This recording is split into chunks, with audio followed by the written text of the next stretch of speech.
Good morning, everyone. You have joined in time for the How Do We Rethink GBS for the Post-COVID World.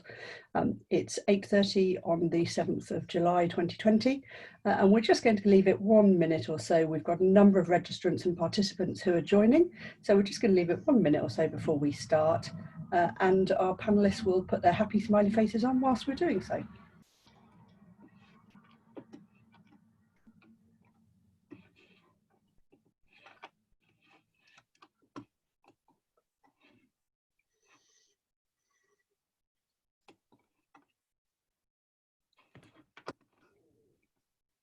Okay, brilliant. We are now, I think, up to a full house in terms of the registrants. So thank you very much for joining us this morning for our webinar, How Do We Rethink GBS for the Post-COVID-19 World?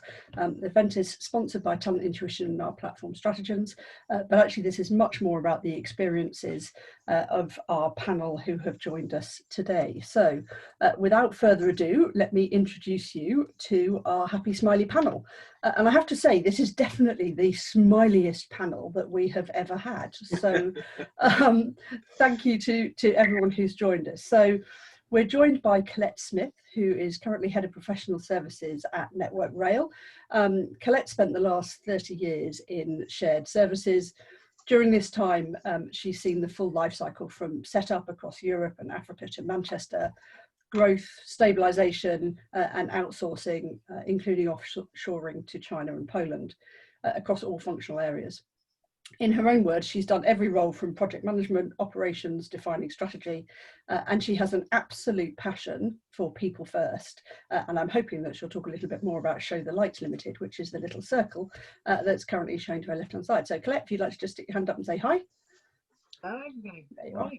You do look like your picture, which helps. That's good. That's good. Those years have been kind, have they? Oh dear. We're also joined by Linda Kennedy. Linda's got 30 years of significant HR experience. She's had extensive experience in company turnarounds, in mergers, in transformations. And we love the fact that Linda takes a metric-driven approach to demonstrate value add in HR. She's operated across a range of industries, big global organisations, not least the AA, SIG, Yale, and has worked internationally across various geographies, South Africa, South America, Australia, former Soviet Union and Europe, and speaks about 1 million languages, so that might be a slight exaggeration, but welcome, Linda, thank you. Just slightly. Good morning.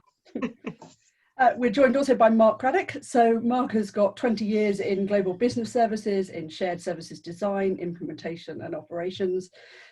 Initially, Mark was a delivery lead on supplier side, and Mark established and ran the first BPO centre for Accenture in Eastern Europe, which I think had 2,000 plus FTEs.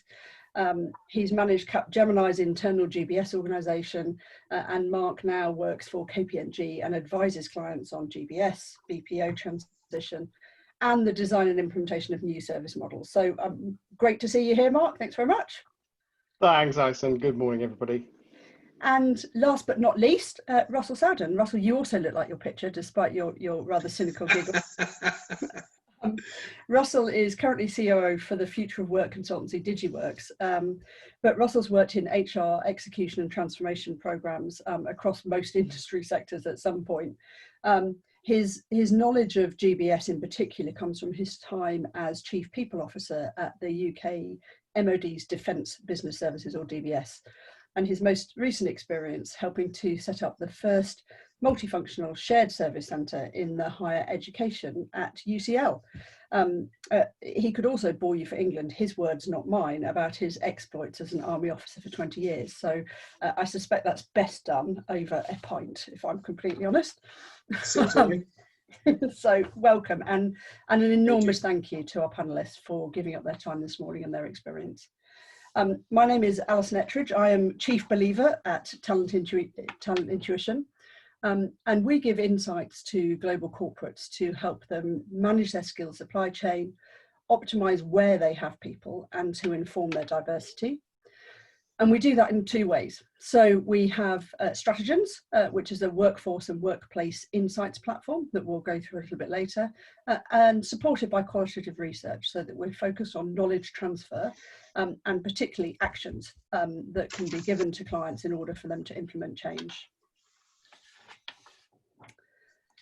We're going to run the webinar today in 3 sections, and the intention is to spend probably 5 minutes looking at regroup, which is, you know, the immediate kind of reaction to COVID-19 in many organisations, and then 10 to 15 minutes in rethink, and then the bulk of today and the way that we're going to get the most expertise out of our panel, I think, is by us focusing on redeploy. So what is the art of the possible in the GBS world? What is the art of the transformation? That's the experience of the people that we've got on the panel today, and so it makes sense for us to make sure that we're focusing in that area. But if we think about regroup as the first section, actually across all business sectors, what COVID exposed was that many businesses were unprepared. There were gaps in their business continuity planning, but there were some businesses that simply didn't skip a beat. For them, it was just business as usual. And so I think there are some learnings that it'd be interesting to explore in order to understand what the differences between those organisations might be. Next, we're moving on to rethink. And we're talking here about new practices at speed, and I'll share some information later about how quickly organisations actually implemented change, because it was phenomenal, the ability for organisations to act very quickly. And this is really the process of transitioning from crisis to control. And we're now beginning to hear and see actually the real impact on resilience planning and the relationship with real estate, particularly with organisations and with talent, and the impact that that's had on leadership traits in particular. And then last but not least, this is where we're hoping to focus our effort. This is redeploy. So actually, how do we optimise a workforce in the GBS world? What does a new operating model look like, and what should a service model look like? So let's talk about regroup. So for the purposes of our panel, let me give you a heads up. So unprepared, business continuity gaps, some organisations didn't skip a beat. And these, for our attendees, all of the questions that we're posing to the panel now are questions that we receive through the pre-registration process. We are also monitoring Q&A and during the chat function. If we have time, we will get to it, but please make sure you put any questions into Q&A.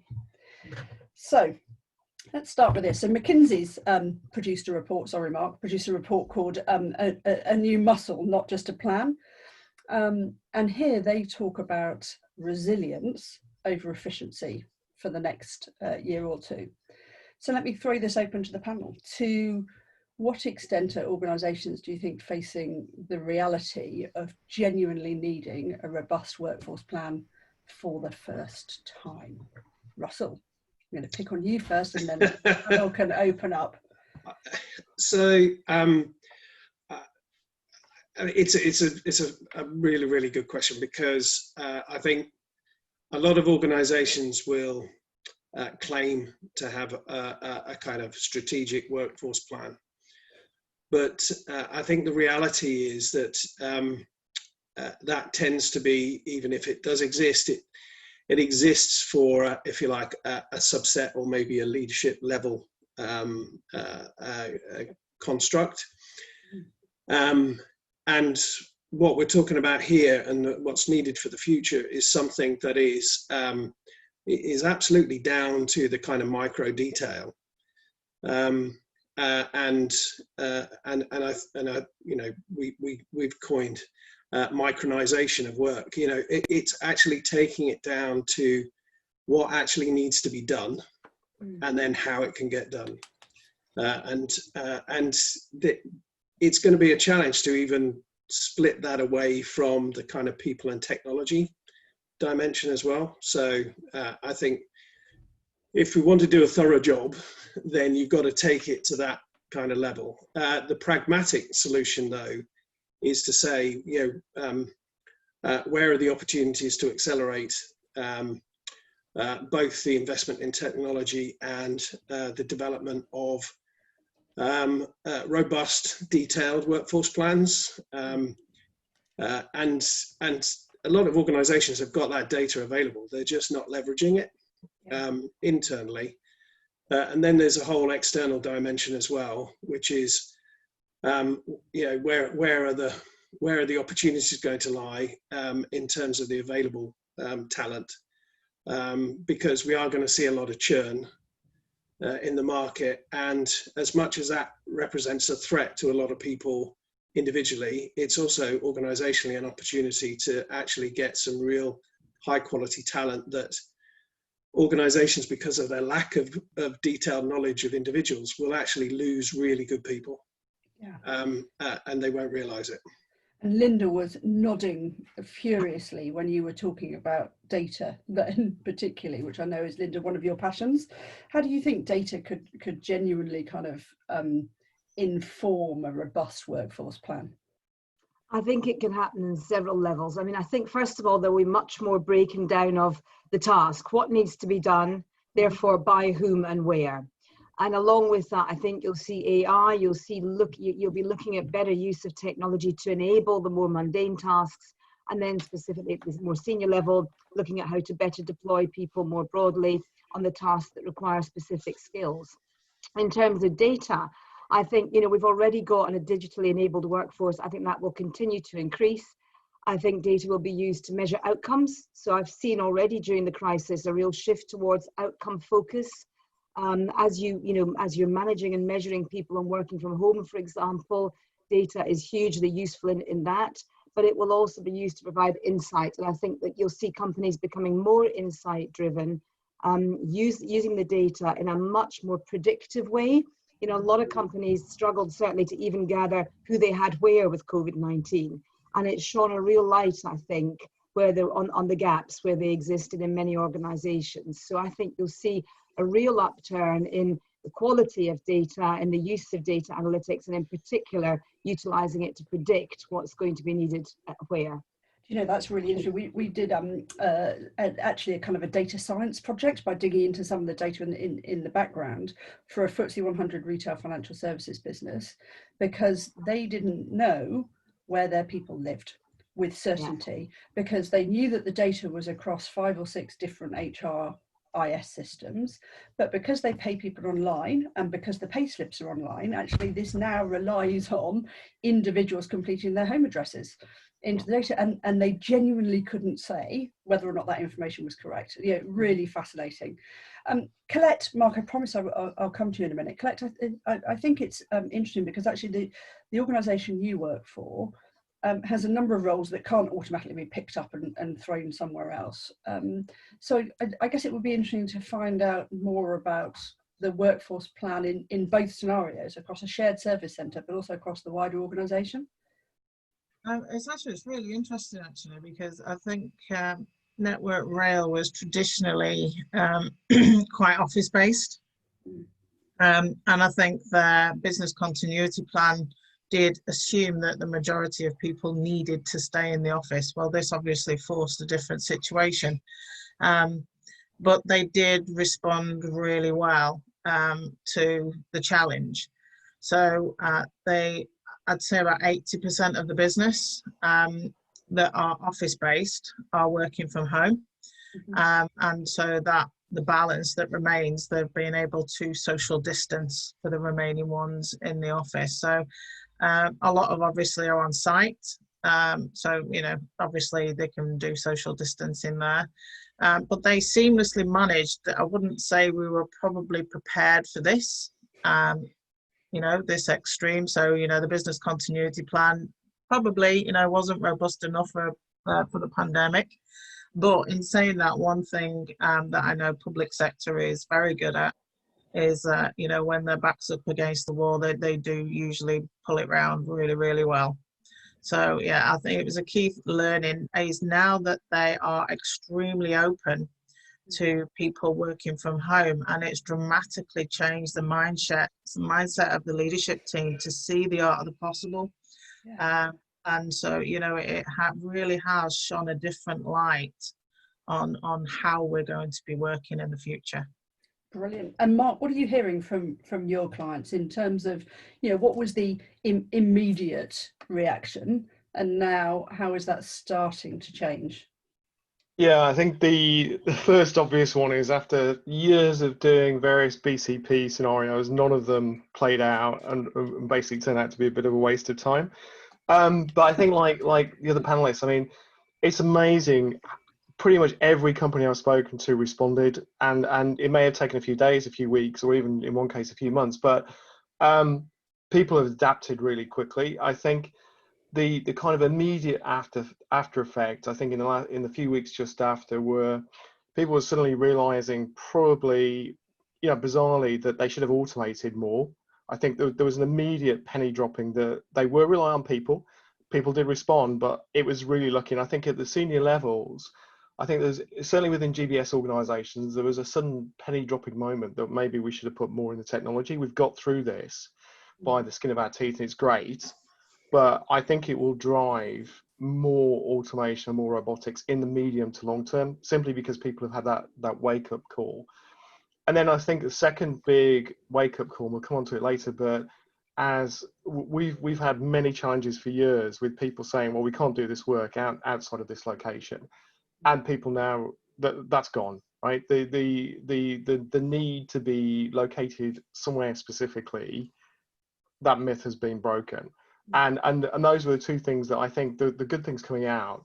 But as I said, I think the longer lasting one for me is, while the senior leadership were pleased that the businesses responded, it was a real wake up call, bizarrely, of how much we were relying on people. And I think there will be a shift towards more automation, certainly more transactional level, because of that. As I said, we'll see how that emerges in the next 12 to 18 months, but I would expect an uptick in that area. I was listening to Rupert McNeill from the government, so Chief People Officer at the government, and I'll share some more information and quotes from a webinar that he did. But he was saying it was fascinating that actually their preparedness for a no-deal Brexit meant that their workforce plan was probably one of very few that had allowed for the fact that you had people in different places and they needed to be able to shift people from function to function and across tasks. And I think it was, and actually it's a great example, and Colette touched on this earlier, of where public sector can absolutely move at pace. It can be the fastest moving organisation or the slowest moving organisation. But in reality, commercial organisations, and Mark, you said this, hadn't allowed for the fact that actually people were the biggest risk in the organisation. And I think it's brilliant. I just want to touch on this question, and I think only touch on it now because we'll explore this a lot more. But Mark, you were talking then about increased automation on some of the tasks. Linda, you talked about task breakdown. How do we think that COVID-19 will impact on the ability of GBS to move up the value chain and deliver more value-added services? That's kind of open to panel. So yeah, Mark, go for it. Can I jump? And somebody who's been living and breathing GBS 20 years, I'm actually quite excited about this because, as I said, one of the biggest drawbacks we've had has been that the arguments at the senior levels that you need to be in situ to do some of the more complex work. And, as I just said, I mean, that myth has been destroyed. And I think, and most organizations are now working with the fact that they don't even know where some of their teams on Zoom calls are located. And I think that barrier has broken now. So I would see, and certainly some of the leadership that I'm talking to now is completely open to putting more complex work within that GBS structure. Doesn't mean to say that everything will shift there, but I think one of the biggest barriers that was blocking the adoption of higher value work in GBS has definitely gone. So I mean, if there is one small upside coming out of this whole situation, as bad as it is, this rethinking is great from my perspective. And I think, as I said, we will start to see a big shift to more complex work coming into the GBS teams. And that lends us nicely into thinking about rethink. So, new practices at speed, transitioning from crisis to control, and interestingly, impact on real estate relationship with work. Outside of this particular webinar, GBS Focus, we've been running a series of other webinars for senior HR leaders, and I put Facebook, Twitter, and Lloyds Bank logo up in one of those and said, can anybody tell me what these three organisations have in common? And it was fascinating because every single one of them has announced enormous changes to their real estate in the last 3 months. So you would never have put those logos in the same place 3 months ago. I said earlier that I would talk about Rupert McNeill. So Rupert is Government Chief People Officer, but he's also Director General for Shared Services. And there are a couple of things I wanted to bring out from his call that I think will help to kind of inform this section of our discussion. So the first is that they did 16 years of change in 6 weeks. They had daily calls with 60 HR directors in order to make that happen. The next, which I think is really interesting, is that they have said we will have a more distributed estate strategy from now on. And as part of that, interoperability is their goal. So what's the functions and how can those tasks shift across the different functions? And then this was really interesting. So from a corporate services perspective, what Rupert was saying is everything should be digital by default. It's not a requirement, but actually that is now their starting point. Deloitte, in their leading GBS through a time of uncertainty, absolutely, as Mark was saying, no process requires a physical presence for its successful completion now. So what have we learned that must be true throughout this process? And then Professor Yeo of LSE, there's a complete rebalancing of supply chains through deglobalisation. And so it's almost as if we need to be global yet local, or all within one place. And I think that will play as we're starting to talk about redeploy, is how do you achieve that? Heather McGowan is a future of work specialist. She's well spoken in terms of future of work. And interestingly, she says that if the future of work requires restructured workplaces, redefined roles, rapid learning and reserves of trust, that's all happened. So what was deemed to be the future of work and a trend that was probably 3 to 5 years out happened in a period of 6 weeks. Mark touched on this earlier. There should be genuine excitement in the opportunity that this presents. Yes, it's an awful situation, but the opportunity for transformation in a big way, I think, is genuinely really exciting. But let's put that into context. 40% of GBS leaders cited automation as their solution, and 22% plan on doing nothing. And this is from IBID 2020. So you take the kind of big wide factors and then you say, here is the opportunity. And yet actually a big chunk of GBS leaders are still seeing automation as potentially the only solution and the only way out of this. So let's touch on those. What new practices have you seen implemented at speed? Whoever wants to go first can crack on with that. Go on, Russell. I'll go first. Well, I was going to actually maybe suggest that Colette's actually in the thick of it at the moment. So I'd be interested to hear what Colette's doing now. I've got a point of view that I can add around that kind of accelerate versus lag piece. But I don't know, Colette, if you want to lead off with what you've done. That's the first time I've had somebody else chuck another panel member in it. So thank you, Russell. I know well. So I think at Network Rail, a lot of the, it probably was a more traditional way of working, automation, probably because of restrictions on funding, probably isn't where a lot of other organisations, private sector organisations would have been. And that has caused some challenges, but they have actually, I think it was really good timing that we had implemented a really new strategy, IT strategy for automating some processes. So we had started implementing robotics, we had started automating doing the electronic invoices, which is old hat for a lot of organizations. And we were doing it, but not to the extent we would have needed it in a pandemic. So we have really fast-tracked a lot of that.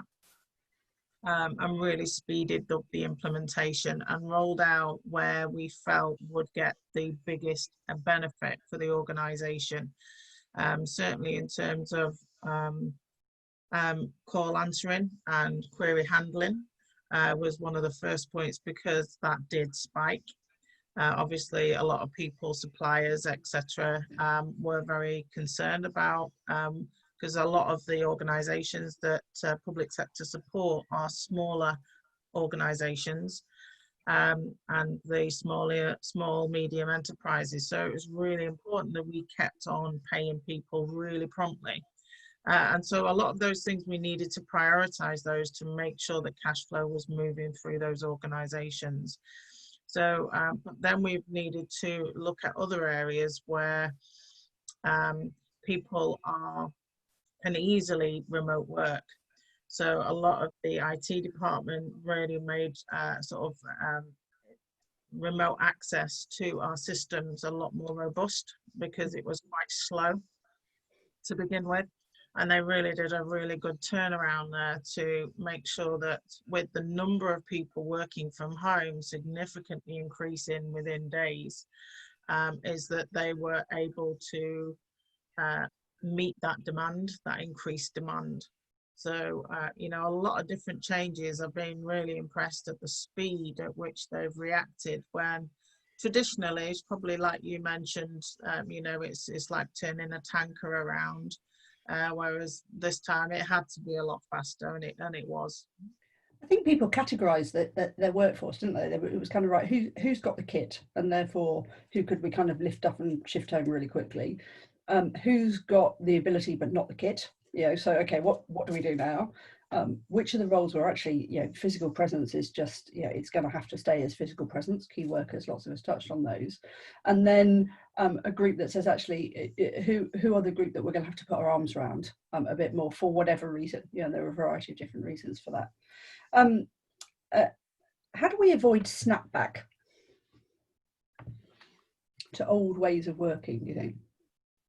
Well, I mean, having tapped past that one over to Colette, I'll pick up the next one.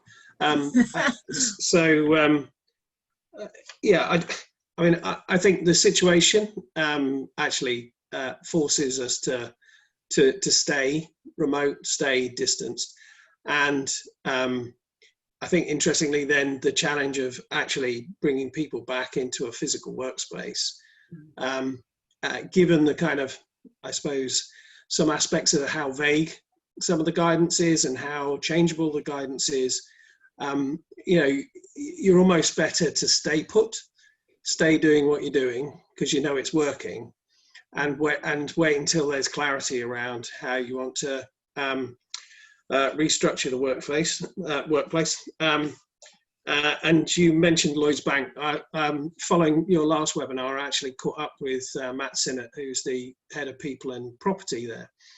And you know, they are doing exactly that in terms of looking at, so why do people need to come into the office? Mm-hmm. You know, what's the reason for them to come in? It needs to be good.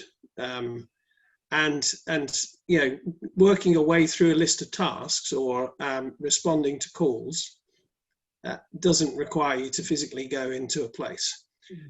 So we discussed the whole piece around how that might change the dynamic towards a more kind of agile, project-orientated organisation. So the reasons why people you know should go into work is for that reconnection, that kind of review of tasks and overall strategy, and do that kind of workshopping and kind of task analysis that then works through to a set of individual tasks that you can then distribute out. Then everyone can disappear off again, work their way through their tasks, have their calls to coordinate and everything else, and then they kind of regroup. And it was interesting to talk about how you might even then reshape the workplace so it's actually a bunch of whole agile spaces where teams can come in, do their work, you know, and then if you use all the technology that's available now, like virtual whiteboards and Teams and everything else, actually, you know, you can document that quickly, and away you go. So I think it's really exciting time, but I do think that it's almost the lead I'm most concerned about. Yeah, now Mark, can I come to you in a minute, because actually I think, and this may be one of the points that you wanted to pick up on, but I think that last statement from Russell is really interesting, which is linked to the leadership lag. And Linda, perhaps you could lead on this, because I think that what we're seeing is a change in leadership. So actually it's not necessarily top down, it's bottom up suddenly in a whole bunch of organizations. And I'd be really interested to explore your views on what you think the impact of this is on leaders now, and also emerging leadership traits for the future. I mean, I think it's really interesting. You know, the companies that are coming through this crisis well have managed to do a couple of things, and it's the leaders that have done this in a very good way. I think the first is they have absolutely aligned the organization's purpose with a broader purpose. So if I use the AA as an example, you know, very quickly, already a purpose-led organization, but became even more so with the aim of keeping Britain moving, and, you know, hooking up with the ambulance services and providing servicing to allow the ambulances to carry on operating and free up, you know, the people that needed to be on the front line to attend to those on the front line. And I think that purpose was always there, but getting behind that and aligning it and giving the organization a very clear purpose really helped to keep people aligned and focused. I think the second thing that good leaders did well was very quickly they admitted they didn't have all the answers. You know, that no one had ever seen a global pandemic of this scale before coming in at this pace.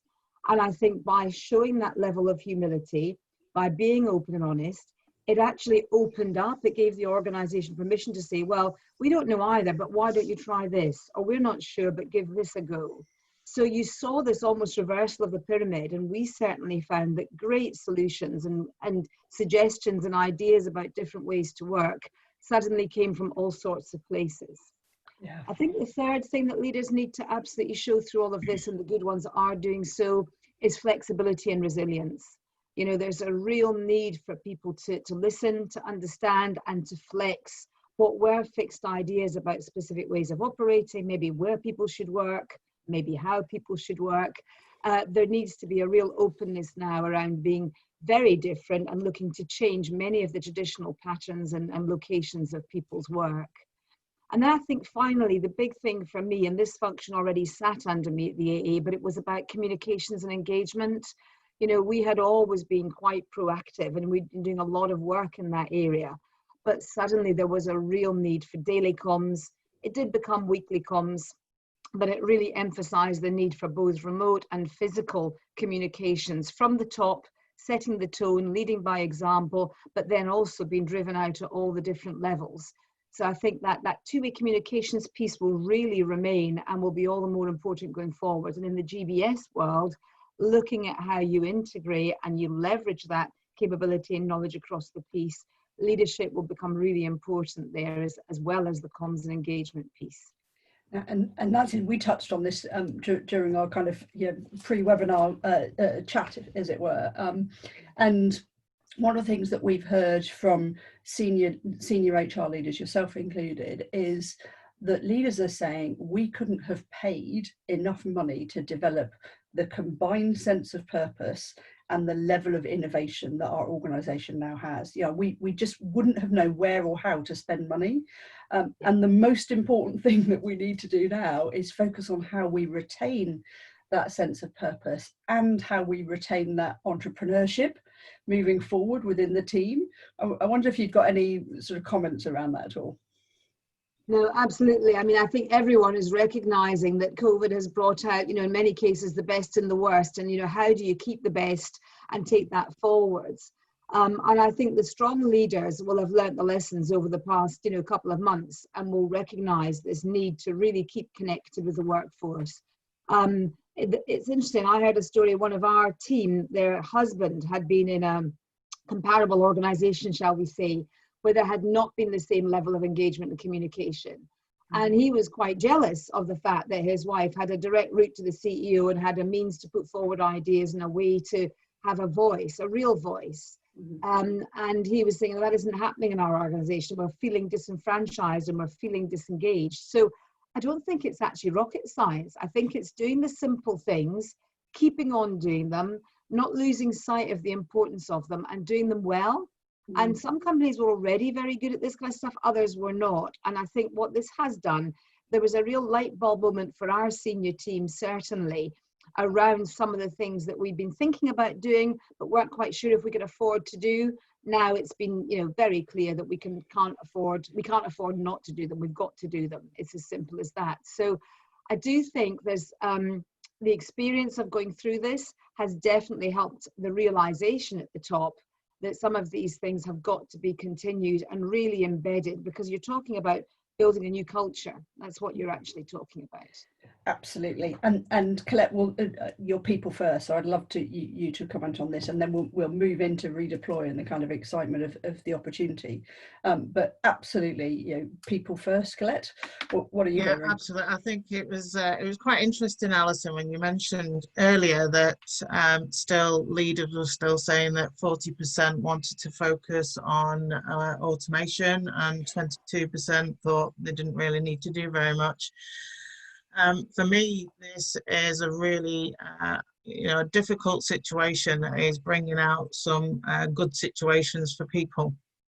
And I think using that reset button to really, truly value your biggest asset, which is your people, is absolutely vital. Because let's face it, I think without people's commitment to the cause, ingenuity and bravery in finding a solution, regardless of what else is going on, has got to be commended. And it's keeping that passion and reconnecting people with the purpose in the organization. Giving people that passion to want to do it rather than have to do it it gives things a magic ingredient that a lot of organizations think, God, I wish I had that. How do you get it? And that is the reason why, I'm looking at setting up a new organization, Show the Light, which is helping teams to understand themselves as individuals, which I think not everybody does. Some people find themselves in positions where probably they're not quite a natural fit for them, but they've just ended up in it. I think it helps teams to understand each other a lot better and respect what everybody can bring to the party. I think the other thing is that once they really understand what they have, that then can help inform on their workforce plan. Because if you've got somebody who's not really doing the job that they love, then you're never going to get the best out of them. And it's trying to find those round pegs and fitting them in the round holes, and using this as an opportunity to reassess what you do have in your organization and make every single one of them feel valued. And if the needs of the organization are moving on and they think, well, actually, I think it's made me realize that I want to do something completely different. Because I think a lot of people have taken that opportunity by being at home to think, actually, I'm going to use this as a personal reset as well. And it's helping them to transition their knowledge of its critical knowledge, because I think a lot of them recognise that business continuity plans may not have been as robust as they need to be. And it's making sure that you have got that commitment from teams to want to transition that knowledge, but also reciprocate that from an organisation's point of view and help them, and see them as not just a work asset, but a human being. Completely agree. Mark, you raised your hand down. Quick, Alison, because I know we kind of looked at this one. A couple of quick observations. You talk about bounce back. Talking to colleagues in Germany, they obviously handled this crisis significantly better, I would say, than the UK. But what we're seeing already in Germany is a bounce back to people going back into the office and everything else, because they haven't had the time to adapt and think this through. So I would agree with where Russell was. I think if you don't actively plan and hope that by working differently, people will naturally bring that back, it's not likely to happen. So I think that's certainly what our experience is in Germany now, that actually we're going back to type. The other quick two quick observations. I think it comes from the leadership team. If the leaders go back into the offices and are there 5 days a week, the rest of the teams will follow. It's inevitable, because the fear of missing out, you don't have those serendipitous meetings, bumping into the coffee machines, will inevitably draw people back in, right? So if the leadership goes back in and is there 5 days a week, everything that we've thought about, I think, will be unpicked. And the third one, very practically, but just a point. These kind of conferences really work, and Zoom really works when everybody is on it, right? What we found previously with remote working was where we had mixed people in a room and not. So we have to adapt our working practices that make it irrelevant whether you're in the office or not. And I think just those three practicals, as I said, lessons from Germany though are, we will bounce back to where we were before if we don't actively plan it. So that's just one of the things I just wanted to call out there. Yeah, and I think those are really interesting. And I think one of our team actually wrote a blog, which I thought was fascinating, about blue sky thinking, and it ties into your coffee machine. And it was, the whole concept of the blog was actually, the phrase blue sky thinking comes from having the headspace and the outside space, by the very nature of the fact it's called blue sky thinking, to think differently. And actually, did we ever get innovation over a coffee machine? Or actually has this given us the opportunity to think about innovation in a different way? And I think it's quite an interesting question. And the second is, actually, we've looked at 10 new factors that are impacting on talent. And some of that relates to what Colette was saying, and some of it relates to what you were saying, Mark, which is we are going to see a personalisation of work. We are going to see individuals, particularly as GBS wants to move up the value chain, we are going to see individuals being more in control of their own environment if we don't instantly go to bounce back. So there has to be this balance, which leads us nicely into the next section of the webinar. I think we've covered this really, which is, this is, are we driving necessary behaviours, and are we transitioning? But much more into redeploy. Bear with me, I would like to take a minute of your time to talk a little bit about Stratigens and how we believe Stratigens plays out for redeploy in the post-COVID world. So bear with me, let me take advantage of this opportunity. So we have developed what we call a maturity curve, actually, for outside of the GBS world, that looks at the transformation of a workforce. So making sure that the skills that you have within your organisation at the right talent, at the right cost, and the right mix, whether that's permanent contract, a gig, or whatever it may be, and that is optimised against your workplace. And typically speaking, that involves moving organisations away from a situation that was location-centric hire, and much more into a breaking down of the tasks that Linda was talking about earlier, and looking at where and how those tasks are done, which actually everybody has looked at. And the very reason why we wanted to bring this to the GBS community is because this really is where we see an enormous opportunity for GBS leaders to think differently about where and how their organisation and their model looks moving forward. And I know Mark's got some really exciting stuff. I can't wait for him to share with us over what KPMG's thinking is here. But interestingly, the same survey that had 40% of leaders relying on automation also said that 55% of GBS leaders see themselves leveraging an increasingly virtual model, which I think is fascinating. And some of that, we believe, can be informed through Stratigens. So I'm just going to show you some screenshots here. So this is role A. It happens to be a billing and credit control role. We've looked at 3 different locations. And at the touch of a button for role A, we can give a location profile that shows the supply to demand, the average year's experience, the average salary, tenure, and the breakdown of that role in that location. On top of that, we can break down the diversity of that role by gender, by ethnicity, and by age.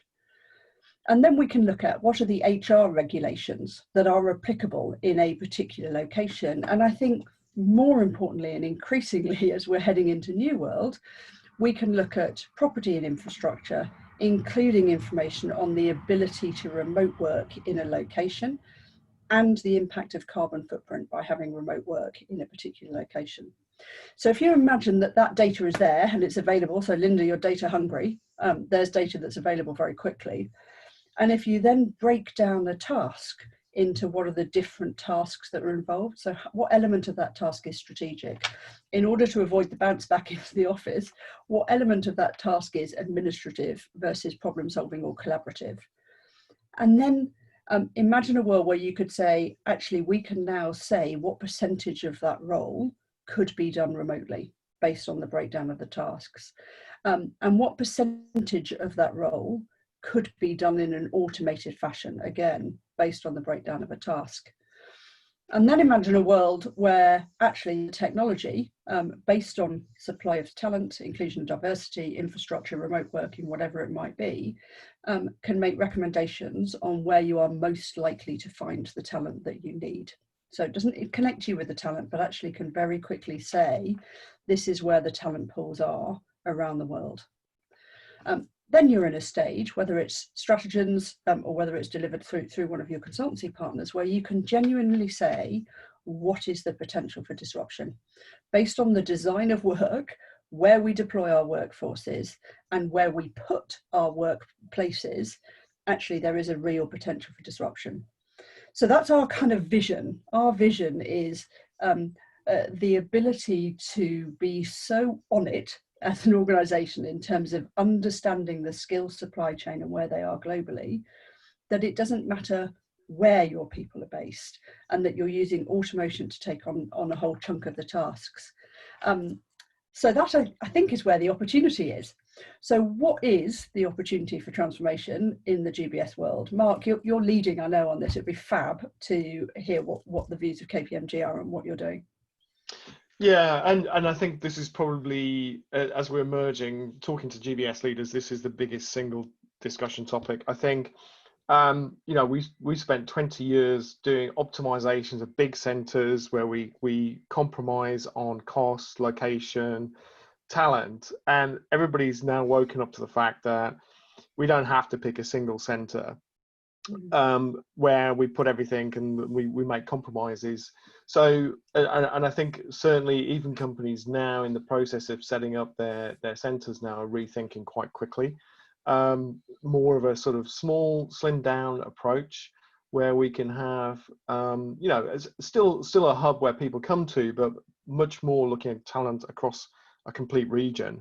And when I talk about regions, I'm talking, you know, sort of Europe, Asia Pac, you know, not within a city. So I think that thinking is already coming very quickly.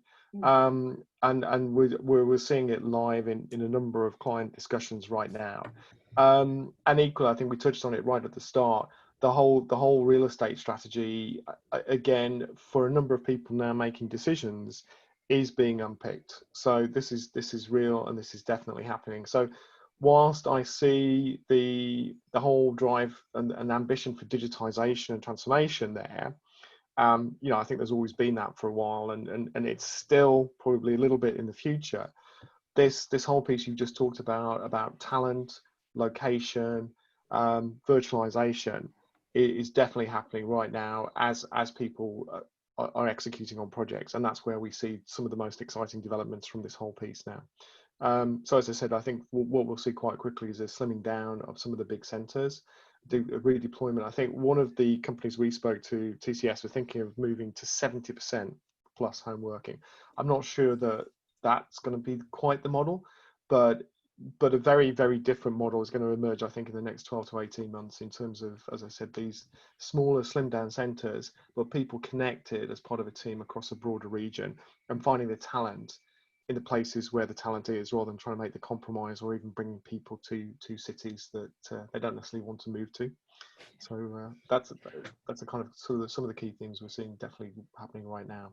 Absolutely, and I think it's interesting. So the civil service have got 75% of their workforce, which is 450,000 people, working from home within 6 weeks, and their intention is to run at somewhere between 65 and 70%. So it's interesting. It's the same sort of percentages that are being banded around, you know, and again, I guess we need to get to the point where we understand what working remotely means, because there has to be a combination of in office, in hubs, at home, rather than just dumping people in their home address, I think. Yeah, I just on that point, and it'd be worth seeing what the other panelists think about this.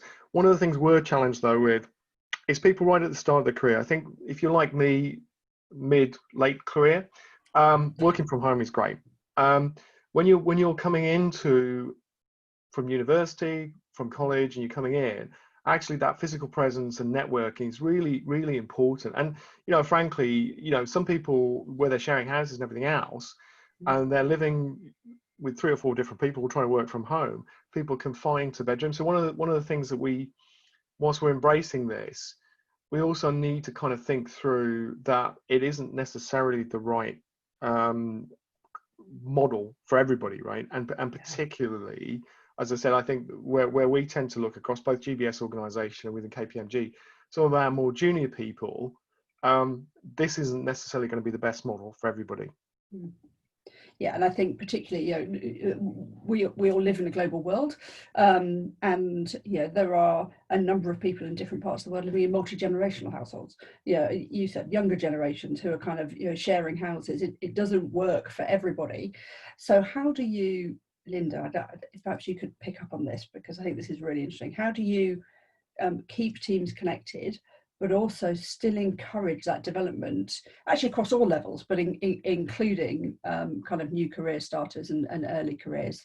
I think Mark's being a bit harsh putting himself in late careers. I think that's wishful thinking, Mark.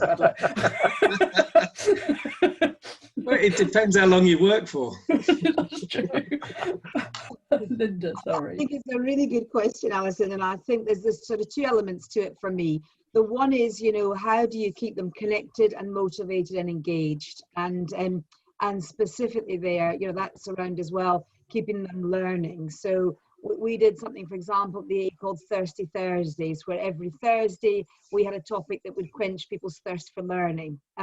We did Wellbeing Wednesdays, where every Wednesday people could contact people to get support and help. There would be articles on the hub and so on. So I think there has been a recognition throughout the process, and definitely coming out of it, there is a real recognition of the need to engage, inform, communicate, and develop. I think Mark's point though is a very good one, and it isn't just about them starting out perhaps and not having the environment in which to operate.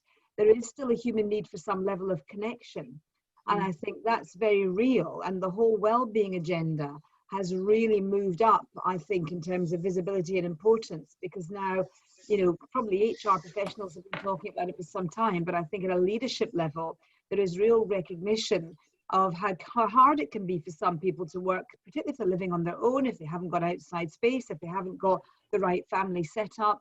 And even notwithstanding all those things, just the natural need for human connection means that you can't suddenly just put everybody to work from home overnight. So you've got to think about ways to engage and keep those lines of communication open, and eventually come up with some kind of hybrid model, I think, where the office may be more of a hub, where you come for connectivity, you come perhaps for creativity, brainstorming, discussion and interaction, and then you have some form of ongoing interaction. Certainly at the AA, for example, we really increased the number of mental health first aiders that were available and trained more people up to give support. And I think you'll see more of that kind of thing happening as we come through the virus and out the other side. And I think designing that new world of work is a great opportunity with the right level of digital enhancement, with cloud-based solutions, with AI, with data and with analytics. But I think the most important focus will be on people.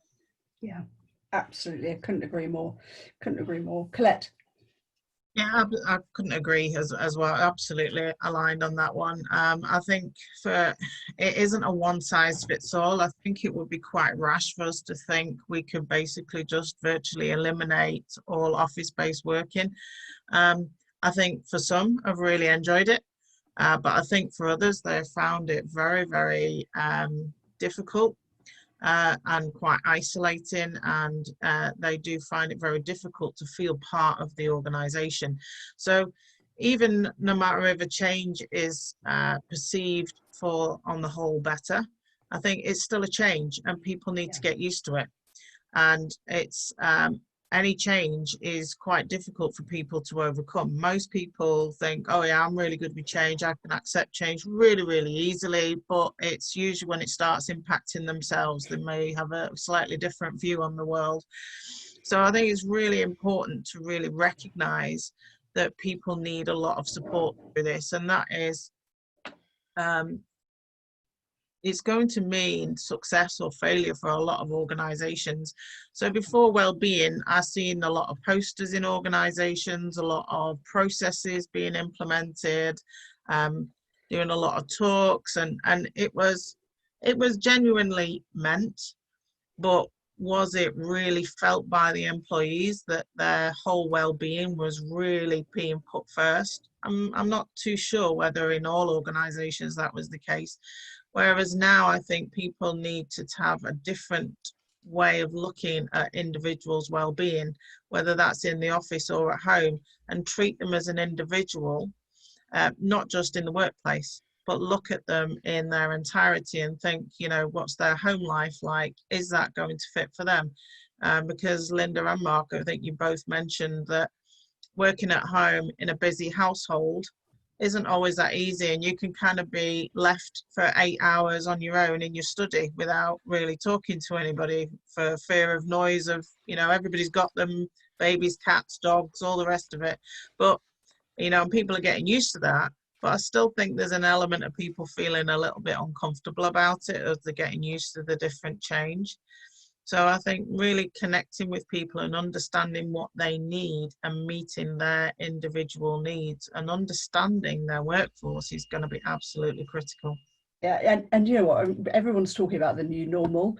I am so sick of the phrase the new normal. We haven't got kids in school. We are a million miles away from a normal. You know, it's just that we're all in adaptation phase. And I think, yeah, Mark nailed this earlier. You know, Germany's a bit further ahead of us, and you know, different countries actually are a bit further ahead of us because they've done things in a different way. And we're already seeing how things are changing and adapting in those countries. I think if there's one thing that we should be doing, and we'll come on to this because I'm conscious of time, if there's one thing that we should be doing, it's kind of taking a breath. Russell touched on this, looking at what the opportunity is, saying, what are all of the things that touches, whether that is well-being, whether it's multi-generational houses, whether it's our opportunity to move up the value chain by looking at different skills, whether it's our opportunity to de-risk our business. Yeah, there are so many things in the pot that knee-jerk reactions for a new normal are not going to be the answer. And so that lends us really neatly into, we're in the last 3 minutes, so I'm going to go around one by one, and forgive me for this. But if we've got population and workforce more digitally enabled, if we've got the opportunity to build virtual centres and to digitally engage or have hubs, what are the 3 things that will change most dramatically for GBS in the post-COVID world? And if you haven't got 3, don't worry about it. You know, I think it's interesting to kind of phrase it. Or perhaps, what's the one piece of practical advice that you would be giving to a GBS leader right now? And I think, Russell, I'm going to pick on you. You're not allowed to bat the ball on this one. No. I wouldn't dream of it. Okay. So I do have 3. I mean, for me, that if we start at the front end, you know, GBS is all around client service, and so therefore, from a client perspective, I think what we've seen, and you can even in your own life, you know, phoning up the bank, you know, trying to, we've all come to accept a level of automation, and if you like, been driven to online because, you know, they haven't been able to support the volumes of calls. You know, there've been priorities. You know, so actually, I think we've got a general population that is going to be more accepting of automation as a result of this. I think what will soon flip, though, is they'll also expect it to be easy to use. You know, so you know, during the middle of a crisis, you will tolerate crappy experience and be a bit more patient. But the challenge is that we're still in the middle of this, and this is a kind of not to overplay my background, but we're in a conflict environment. Okay, this is we're in the heat of the battle, if you like. Mm-hmm. And and people have responded brilliantly. They've responded brilliantly in terms of kind of leading and setting things up. They've responded really well in terms of keeping connected and kind of, having kind of WhatsApp groups and all this kind of, people have made it happen. The challenge you have when you go back to peacetime, and particularly when the leadership changes, is that they try to reimpose the old bureaucratic, slow way of thinking. Yeah. And all the people who've just gone through this say, why are you changing back to that crappy old thing that we had, when actually we had something really, really good that was working? And that's the leadership challenge that's going to be there. So, I think clients will accept more automation. I think staff will want to be able to control their environment and the kind of the work they're doing. And I think this also plays arguably to the stereotyping of kind of the millennial and the change, people wanting to kind of be more in control. And also in control of their kind of career progression. And we've talked about the challenges of keeping the connection and kind of supporting that. Mm-hmm. One of the things I saw at UCL when I was supporting the transformation program is that we set up communities of practice, because universities in particular are very distributed in terms of their leadership, and they're actually almost resistant to being directed. Mm-hmm. And so actually having communities of practice that actually were self-starting, were able to set their own agendas. They were mostly functionally aligned and challenges. So it was more of a professional grouping. So it wasn't around tasks that the work needed to be done. It was about, if you like, the challenges of being a communication specialist or an events manager or a HR business partner or an accounts payable or account. So it was much more in support of the functional thing. So I think that there's really some focus that needs to happen around staff to be able to give that bottom-up leadership. And then on the top-down kind of leadership side, I think there's nowhere to hide. You've really got to embrace and accelerate the whole agenda. And I think there will be nervous leaders that are not equipped to do that, and they'll be found out. Yep. Now, what I should have done, Russell, that was all very interesting, but I'm really conscious that we're now 2 minutes over. So what I should have done is said in 30 seconds. There you go. Yeah, hindsight is a wonderful thing. So, Colette, you've got 30 seconds to do your spin-out summary. Be the challenge. Okay, so I would focus on the thing that's probably most going to change is culture. Yeah.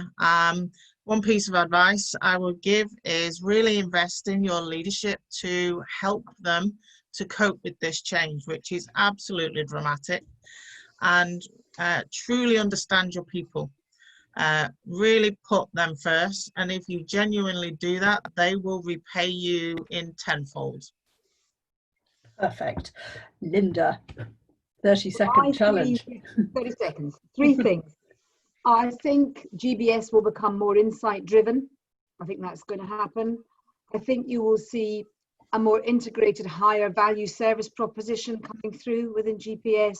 And finally, I think you will see a real focus on people, because I think the key theme that's come out of the whole discussion is how important it is to have motivated, engaged and well people.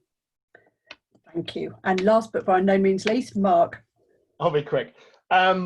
Really where talent comes from, you don't have to be limited to the city where your centres are in it anymore. The world is your oyster. Really think through what the purpose of that physical office is. We've touched on that. One thing we haven't talked about the whole session is security, and that's a whole new topic, but that's one issue that we all need to struggle with as we move to a more distributed workforce, and how we secure the data in that situation. But that's another topic. Actually, but a very valid topic. So I think you've just set the tone for what our next webinar will be, Mark, and almost dumped yourself into the panel straight away. So thanks for that. Many thanks to those of you joining. If anyone wants to find out any more information about Stratigens, which is our workforce and workplace insights platform, clearly we'd love to hear from you. We will send a whole bunch of resources out to people who have registered and attended today, so thank you very much. But most importantly, an enormous thank you to our panel. They've given us insights, they've shared experiences. These are all senior leaders from within large organisations and have exposure to kind of cutting edge. So a massive thank you to all of you. And thank you everyone for joining. Thanks very much. Thank you for inviting us. Bye-bye. Keep well. Thank you.